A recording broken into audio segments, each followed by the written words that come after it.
Good morning, class. Kindly arrange your chairs and prepare yourself for our class for today. And by the way, before we start our class, who wants to volunteer to lead the prayer? Yes, Mr. Rivera. So kindly stand up and we will have our prayer. Yes, amen. So our topic for today is our discussion for today is industrial arts and plumbing. So at the end of this, our learning outcomes, at the end of the lesson, the students are expected to identify the tools and materials for a specific job, classify the use and function of the tools and materials in a specific job, recite the use and function of the different tools and materials in plumbing, and give the importance of using proper tools and materials in a specific job. So, what comes to your mind when you hear the word plumbing? Anybody here? Yes? Very good. So, plumbing may be defined as the practice, materials, and fixtures used in installing, maintaining, and altering piping fixtures, appliances, and appurtenances in connection with sanitary or storm drainage facilities, a vending system, and public or private water supply systems. So that is plumbing. So, plumbing tools and materials. So this is our one of our topic, plumbing tools and materials. So before we proceed to our discussion, I will give a pre-test to you class to be para hibatan ako nga kung naabang mo ka ng previous knowledge about tools and plumbing or materials. So we have here a pre-test. So the pre-test here is true or false. So write T if the statement is correct. Write M if the statement is wrong or false. Write your answer on a sheet of paper. So kindly get one whole sheet of paper and then I'll give you 5 minutes to answer this activity. Time starts now.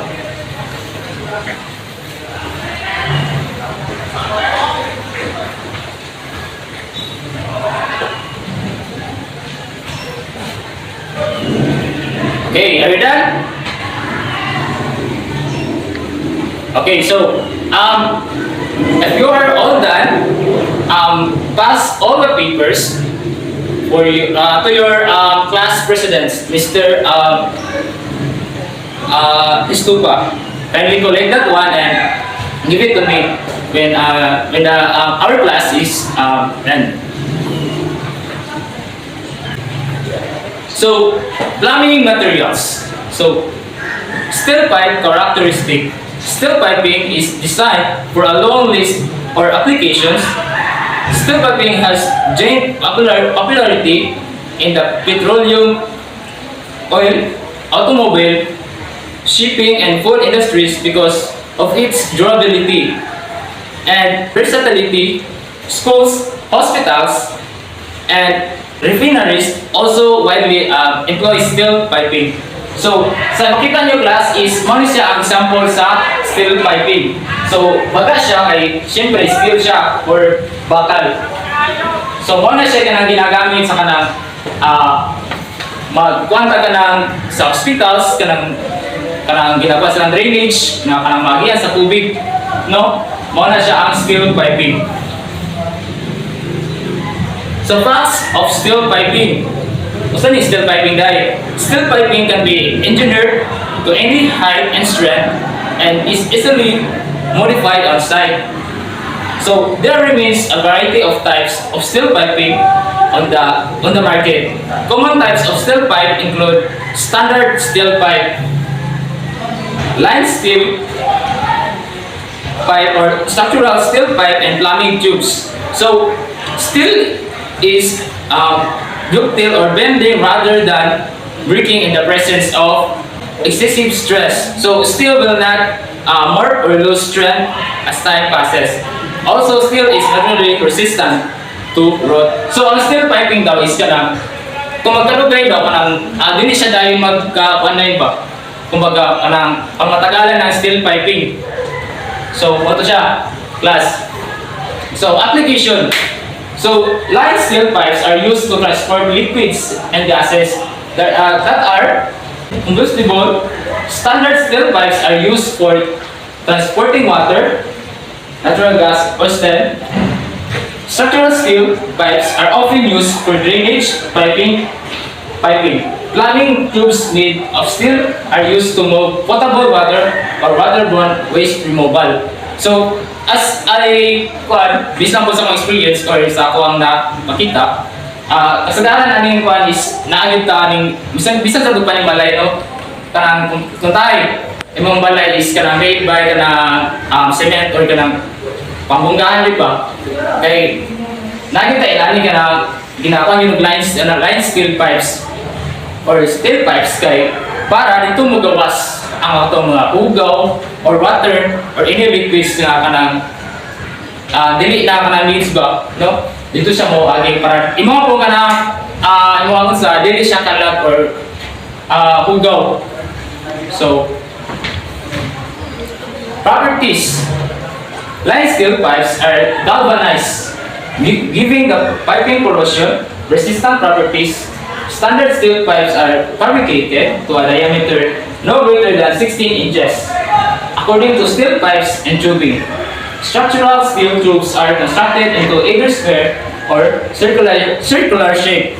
So, plumbing tubes are often fabricated thinner than other. So, what are the different types of pipes? So, unsa day ang managlahi types of pipes? No? So, different types of pipes is natin ginatawag og PVC pipe.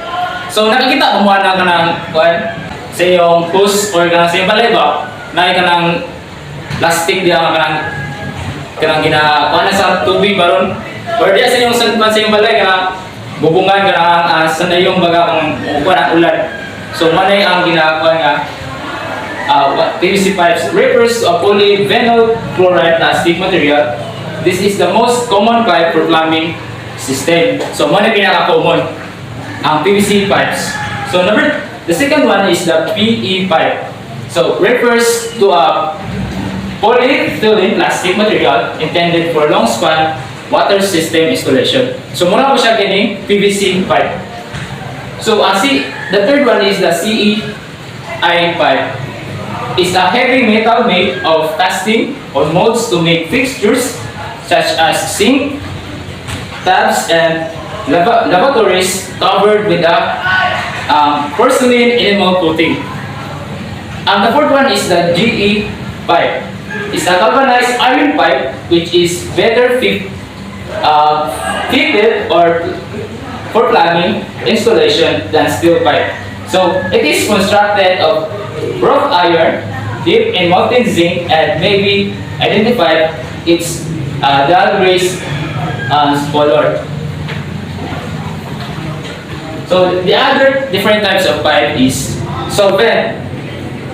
So a solvent is an adhesive material usually used externally. So a solvent is mo na ginagamit nato para pag mag-connect na ta sa pipes, sa duha ka pipes no nga para tuloy-tuloy ang daloy or tayo na shirt ka. So kinahanglan nga kanang na mga kanang end na curved ends. So ang para ang kining solvent is kanang para mo pilit siya ba. Ini-fit ni mato kana baga kana sa duha ka pipes. Kuan mo sa elbow, kung ginapilit mo sa elbow para mo di siya kanang kuan ba. Di po siya kanang tawagan ng tayo magian tubig, di siya kanang mo sibit or magas or walay hungaw.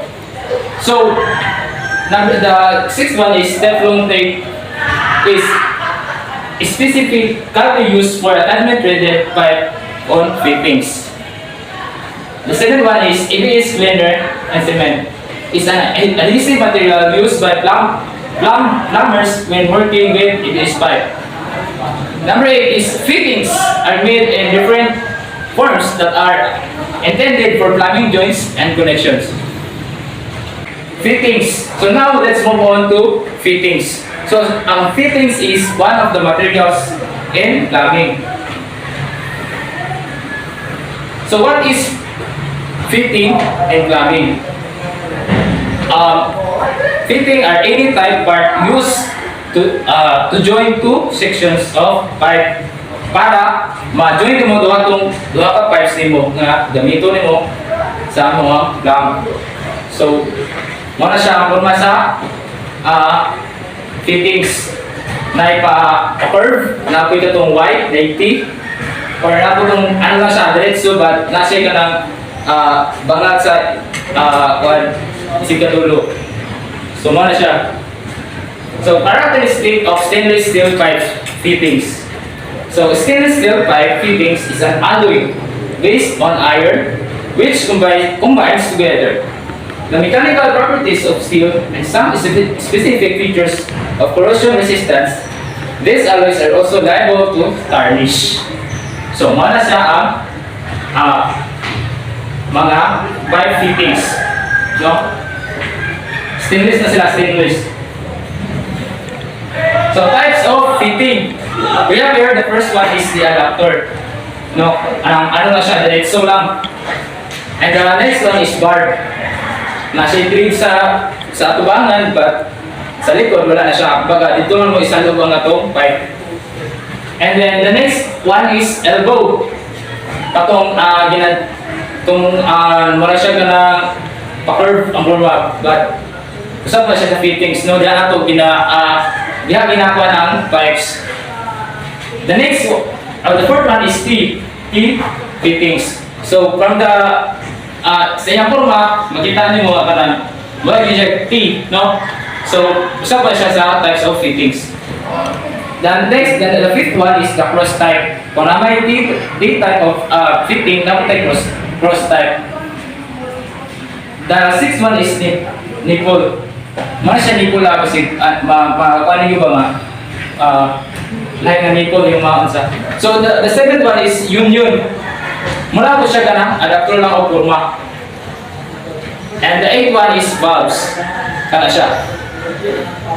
So that's all for the fittings. So mana siya no ini siya is the use of katong gi-mention na to gini fittings. So adapter fittings used to change the end of non-threaded pipe to male or female threads as needed. Most commonly used in copper and plastic plumbing jobs. The second one, kung ikaduhang picture dito, kung ginambiran ako giniya, the bar fittings are one of the most common flow control components because of their convenience, reliability, and value. Usage range from garden hose adapters to biopharmaceutical process system connections. So, elbows, kung katulong na akong gibukan itong mula siya curve. So, elbows used to change the angle or direction of the pipe run, most commonly in 19 degrees and 45-degree turns. The sweep of the fitting describes how fast a transition or change in direction is made. The fourth one is katong T nga fittings. Shaped like the letter T allows for branch lines. So, the next one is cross-type fittings. Contains a 4 pinning in 4 directions. These are connected when there are 4 pipes are meeting at a point. So, ang kining cross-type fittings is katong across iyang formation kaginiya. And the sixth one is the nipples, short length of pipe threaded at both ends. Katong padretso lang siya na siya bangag sa isikadulo. So, mo to siya ang nipples fitting. So, the seventh one is the unions. used to join pieces of pipe where pipes cannot be turned or when a piece of equipment may have to be removed for maintenance or replacement. So the eighth one is the valves, device that control the flow of liquid or gas through or from a pipe. Compression valves, ball valves, sleeve cartridge valves, ceramic disc valves, and etc. So, muna siya ang types of fittings. So, karon, we will go to plumbing fixtures. So, what is fixtures? So, a plumbing fixture is an exchangeable device which can be connected to an existing plumbing system to deliver and drain away water, but which is also configured to enable particular use. So, ang fixture is kanang mag-connect bitaw siya sa pipes, sa two ka pipes. So, the most common plumbing fixtures are bathtubs, bidets, channel drains, or also called as trench drains, or drinking fountains, hose beams, or connection for water hoses, and kitchen sinks, lavatories, also called bathroom sinks, katong nasa katong sa bathroom ni mga makita nyo class, showers, tupperware, or an installer for the subcategory of plumbing. So fixtures consisting of tap valves, also called water taps. So, or faucets and their accessories such as water spouts and shower heads. So, terminal valves for dishwashers, ice makers, humidifiers, or etc. So, urinals, utility sinks, water closets, or known as toilets in the USA, loose flush toilets or lavatory in Britain.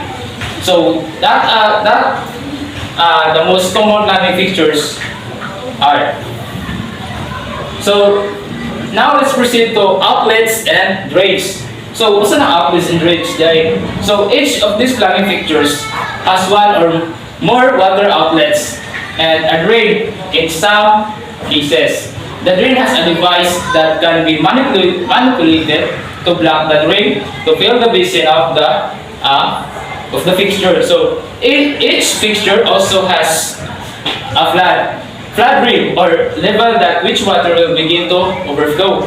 So ang kining outlets or drains, from the word itself, mga sila mga drains katong kung tahay na mga materials na kanang makakuan dito sa imuang lamps, makabara siya, no? So, muna siya ang outlets and drains. So, most fixtures also have an overflow, which is conduit for water to drain away. When the regular drain is plugged, before the water actually overflows at the flat rim level rather. So, however, water closets and showers that are not bathtubs usually lack this feature because their drains normally cannot be stopped. So, kini siya ang drains is kanang kasagaran gini siya makita sa kuwang lavabo, CR or bathroom, or kanang sa lavatories, no? Diya ko na siya makita ang drains. So, purpose of drainage system. So, kung saan yung purpose class ang drainage system? So, the main objective of a drainage system is to collect and remove waste matter systematically to maintain healthy conditions in a building.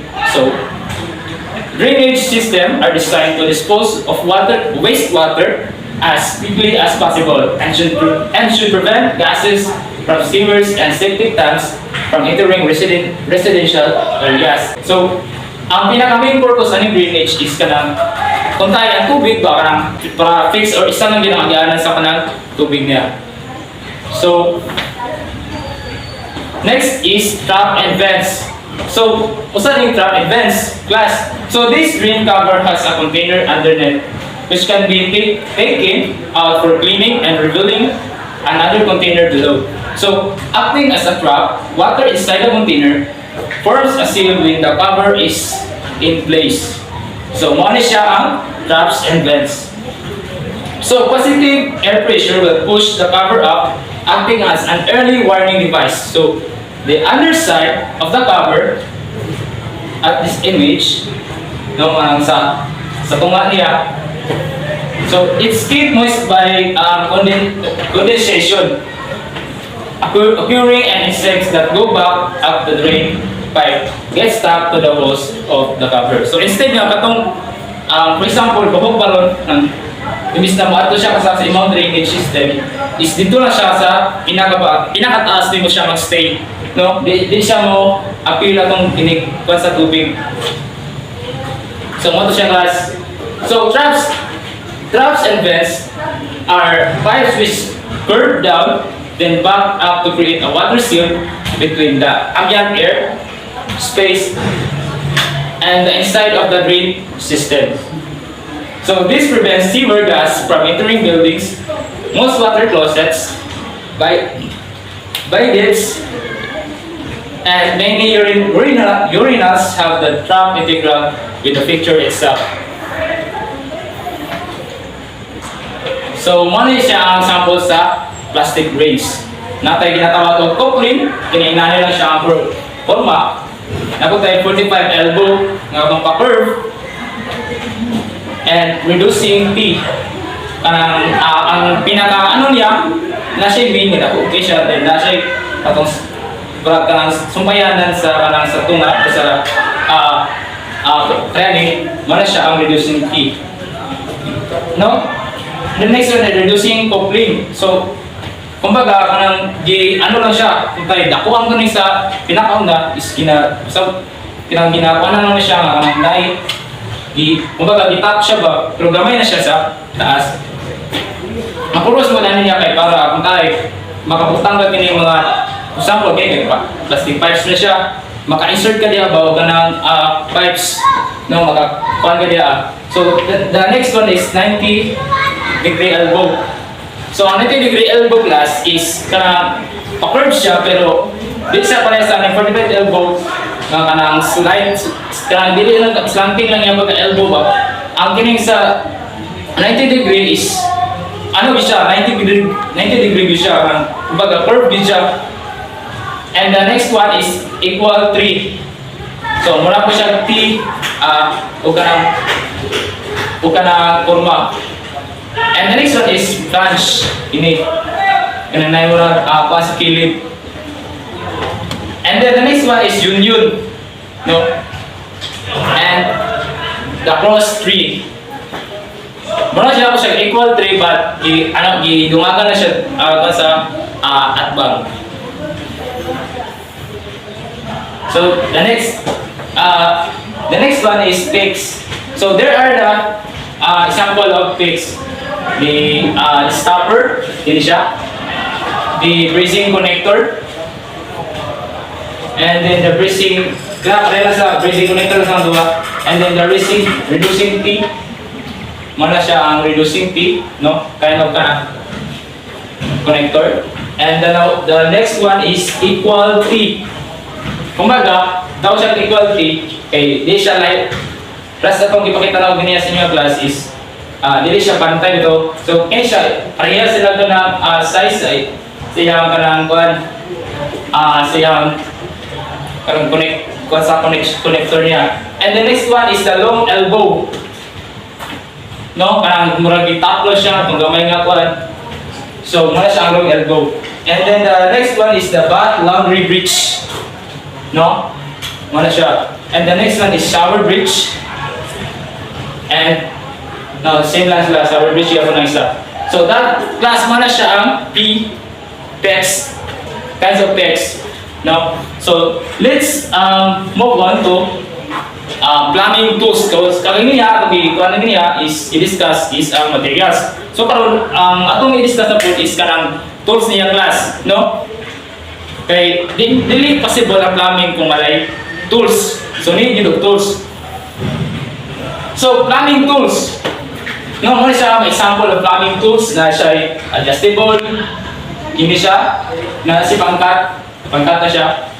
No, na siya kanang pangkat or pangkat. Basta tools na siya nga para the plumbing is possible. Para makakuha ng plumbing. Nakikita na plumbing ko. So the next is kana ano siya cutter, plastic. So you might use one of these tools if you need to lighten, remove pipes. So mo din ang kanang iyang purpose sa kanang tools, no? Plumbing tools. Nuts and fixture. There are multiple types of wrenches. So class ay lain managlaing klase sa wrenches for different applications. Depende kung usaon siya or para asa siya gamiton. So you might consider keeping a few of the most common ones nearby, like adjustable wrench. Ini siya.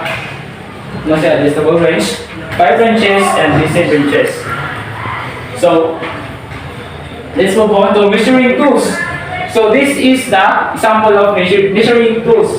The tape measure, the level, ini siya. The carpenter's square, kanang ginagamit sa iyo kanang tito or papa ganun sa kanang nasa ipandayon, no? Mo siya isang carpenter's square. So price square mo siya as wala. And then the combination square. So that's all the example of measuring tools class.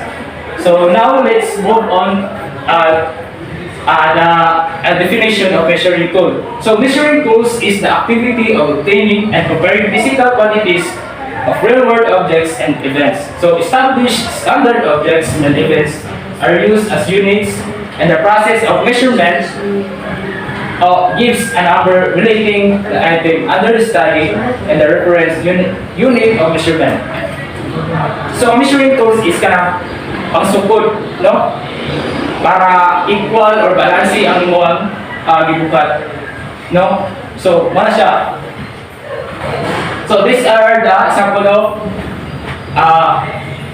cutting tools. Na siya. Ini siya is panggamay katong hindi na siya pangputol ni soldering torch atong pangpal sa bakal. And then hacksaw, yun siya hacksaw is mukakal yung na siya for example putok kag steel pipe, no, pwede na mo siya magamit. And then the tube cutter, also pang steel pipe na siya. Tube narrowing tool na siya. And then the pipe feeder, no. So that's the cutting tools. So what is cutting tools, class? So cutting tools is any tool that is used to remove material from the workpiece by means of shear deformation. Kumbaga, pangputol siya, no, tay, tanawin mo sa usa ka sa pipe. Pero nanubra man sa tawag ka naman ba? Nagpaano ka na sa drainage or ganun pa. So, pagtangan mo, nanubra man. No, so, magamit yung cutting tools para maigot ko rin mong para dito manubra.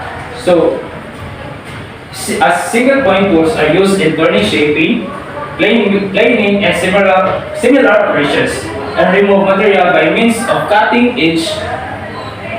Milling and drilling tools are often multi-point tools. Burning tools are also multi-point tools. So muna siya ang cutting tools. Yung cutting tools pang putol sa usa ka butang. So the next one is the boring tools. No? The boring tools, muna siya example sa boring tools, kumbaga pangbangag, no? For example, kini sa tuwang wall roll.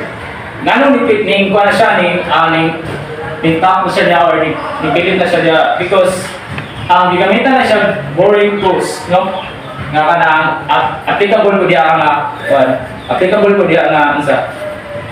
So the one example of boring tools is the hammer drill, no?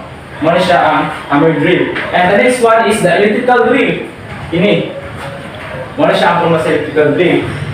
And then the other brace with bits atong ginagutang sa mga drills, no? kung depende sa mga size mo ang kung na or applicable na mo bangagan.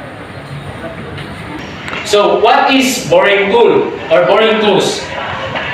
So boring tools is a process of enlarging a hole that has already been drilled or cast. Kumbaga, kanang kanang bangag ay kanang bangag kumbaga maghimo kag hole or kanang bangag para nakay ikapanan di or something na tayo diri sa hole. So, for example na sa electric pan. So nga manipilit na siya diha, gigamitan na siya og drilling tools, no? Or boring tools there rather. So by means of single point cutting tool, for example, as in boring a canal barrel. Boring is used to achieve greater accuracy of the diameter of a hole and can be used to cut a paper hole. So, mo na ang purpose ni boring tools class. So, next we will go to testing tools. So, cam bulbs is one of the example of testing tool. And testing tool is used to in finding how well the finished work, no? Kumbaga, although this is a testing, no, mo na siya ang ginagawa ng kanang mga gibuhat o kiba, no? Sa tamang measure and position. So driving tools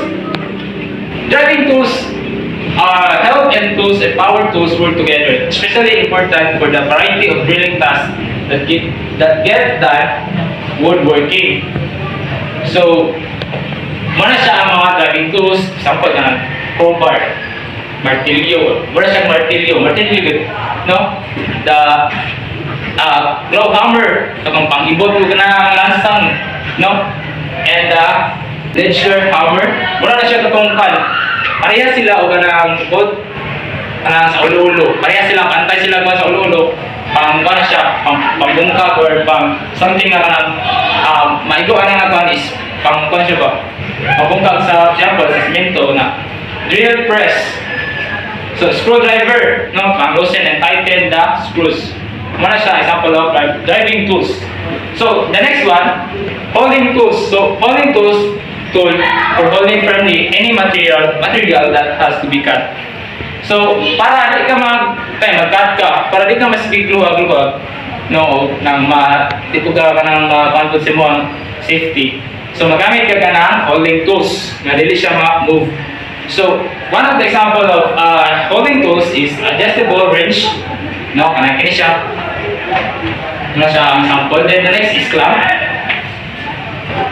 the bench vise, and the pipe vise. So, what is that? And then the adjustable wrench. So, that are the example of holding tools. So, okay, that's will end our discussion. And before that, I will before we end our class, I will give an activity that will answered by you, class, and this activity is application, or in a creative way, you will make a brochure about the plumbing materials and tools. So be creative in making the brochure. So, sir, asa yung mga wag ng mga picture, sir? Pwede mag-print, sir, so pwede kayo. Or sa mga newspaper o magazine na may makita nito ng mga tools, no, nga kanang paingon mo na ginagamit sa plumbing tools. So, can you cut? Basta dili ano siya, dili na ginagamit, no, sa newspapers, no, mga magazine, pwede ka makuha yung mga pictures.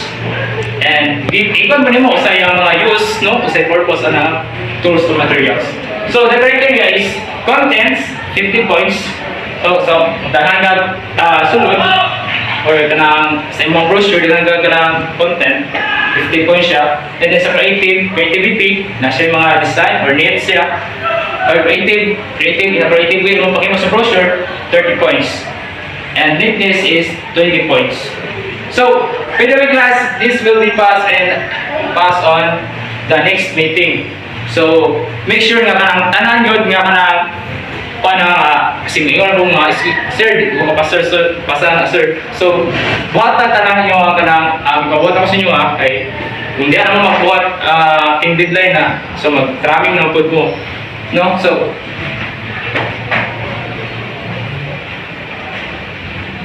So the next activity that I will kung ihatag sa inyo is assignment. So in this assignment, no, direction according to the classification, identify the following programming tools. So kini siya is ako i-assign si Mr. Carnasa na siya ako ang kanang hatagan sa mga activity sheets, no, para ma-identify ninyo ang kanang following tools and materials sa planning. So, mo to siya, and then after we'll give to Mr. Kanasa the activity sheet. I will instruct him that you will start to do the activity. So that's all for my discussion, and congratulations that we finished our lesson. So, naman ta. So, I will call Mr. Elidar to lead the prayer. Amen. So, that's all class, and goodbye.